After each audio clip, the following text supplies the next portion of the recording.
A bɛ fɔ fɛn min ma ko conseil des ministres n'o bɛ tali kɛ an ka ministre ka fara ɲɔgɔn kan ba ni o baaraw tɛmɛla arabadon n'o bɛnna février kalo tile 14 ma san 2024. conseil des ministres mun ni a ɲɛmaa tun bɛ jamana ɲɛmaa bolo tali kɛ colonel Asimi Goyita la baara mun ni a kɛla mun tali kɛ salle de délibération palais de Kuluba la mun y'a ta k'a lajɛ sigikafɔw kɔni kɛla ka datu fɛn caman la jamana ɲɛmaa ani ministre ni ɲɔgɔn cɛ k'i b'a ye k'a fɔ a bɛ fɔ mun ma ko a kumakanw sinsinla fɛn damadɔ kan kɛnɛ la projet de texte olu ta la ka taa se nomination fo ka taa se kunnafoni di dɔw ma ka ɲɛsin jamanadenw bɛɛ lajɛlen ma.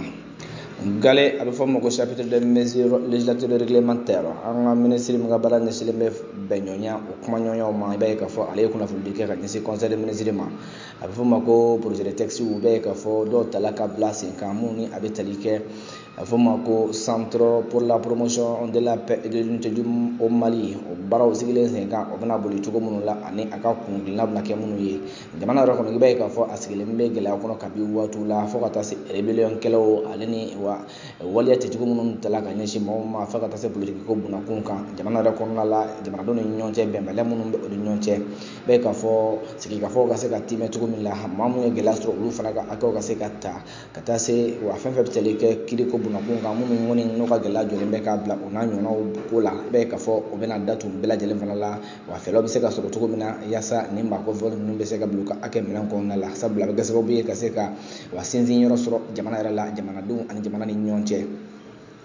ka jira k'a fɔ mun bɛ tali kɛ nin hakilinaba in fana la gɛlɛyaw la ka taa se wa fo ka taa se ka sigi gɛlɛya maaw yɛrɛ bolo minnu kɔni kɛla ka tɛmɛ k'i b'a ye k'a fɔ wa ni hakilina kura minnu filɛ ko a bɛna kɛ sababu ye ka se ka basigi kɔnɔna na ten an ka jamana kɔnɔna la mun bɛ tali kɛ bɛnɲɔgɔnya ye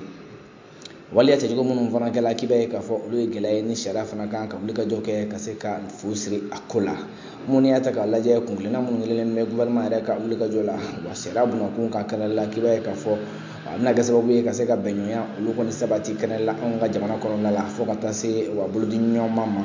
jamana bɛ se ka ɲɛtaa sɔrɔ cogo minnu fana la k'i b'a ye k'a fɔ hakilina in talen bɛ k'a bila o minɛ de kɔnɔna la wa ni projet de texte in fana k'i b'a ye k'a fɔ a bɛna sigi sen kan a fɔ ma ko centre pour la promotion de la paix et de l'unité au Mali o bɛna sigi sen kan yaasa mun bɛ tali kɛ an ka jamana yɛrɛ kɔnɔna la a bɛ se ka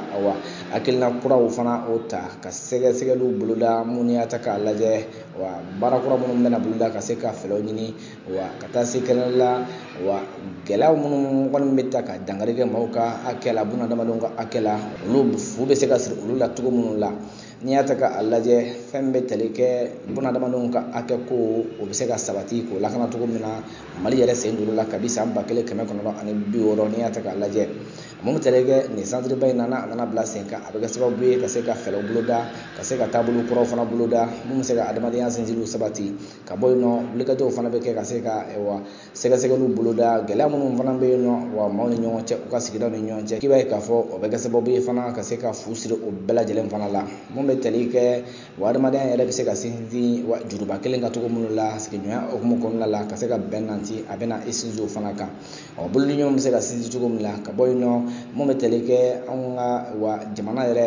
a ka kokɔrɔw fo ka taa se wa an ka yafama dɔw bɛ se ka kɛ ɲɔgɔn ma cogo min na ka se ka sigi ja ɲɔgɔn bolo o bɛna a sinsin nin bɛɛ lajɛlen kan cogo min na bɛn bɛ se ka kɛ kudayi ye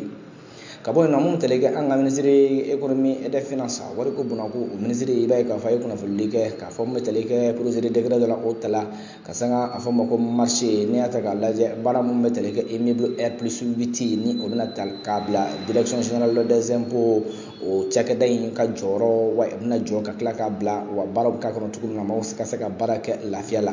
k'i b'a ye k'a fɔ wa bolonɔ bilala sɛbɛn la Mali gouvernement ale ni entreprise CSEC o ni ɲɔgɔn cɛ wa i b'a ye k'a fɔ nafolo min bɛna don a la a bɛ taa jɔ miliyari 15 ani a kunkan fɛn la i b'a ye k'a fɔ mun tali kɛ anw ka jamana kɔnɔna la baaraw bɛna kɛ kalo 36 bɔɲɔgɔnko kɔnɔ nin projet mun filɛ k'a bila sen kan a bɛna kɛ sababu ye ka se ka ɲɛtaa fana sabati kɛnɛ la an ka cakɛdaw n'o bɛ tali kɛ faso cakɛdaba ninnu n'i y'a ta k'a lajɛ n'o bɛ f'o ma ko fiscal administration fiscale o baaraw bɛ se ka yakubaya cogo minnu la